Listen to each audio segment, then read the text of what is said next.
किसी भी देश के विकास के लिए सबसे जरूरी बात होती है मजबूत लोकतंत्र।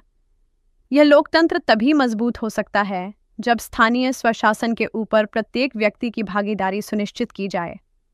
पंचायती राज ऐसी ही एक व्यवस्था है। यह व्यवस्था स्थानीय प्रशासन को बढ़ावा देती है, खासकर ग्रामीण क्षेत्रों में।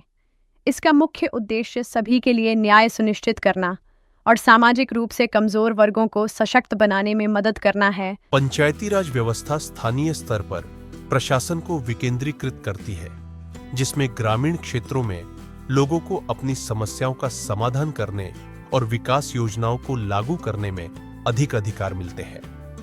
ग्राम पंचायत का नेतृत्व निर्वाचित अध्यक्ष और उपाध्यक्ष करते हैं। सभी स्तरों पर पंचायतें प्रत्यक्ष चुनाव के माध्यम से चुनी जाती है। स्थानीय लोग उनका चुनाव करते हैं। भारतीय संविधान के निर्माण के प्रारंभिक प्रारूप में भी इसका जिक्र किया गया था। Doctor B.R. अम्बेडकर ने उस समय जो पंचायती राज की परिकल्पना की थी, उसने आगे चलकर देश के विकास में एक महत्वपूर्ण भूमिका निभाने में योगदान दिया। आजादी के बाद बलवंतराय मेहता समिति की सिफारिश पर इसे 1959 में औपचारिक रूप से शुरू किया गया था।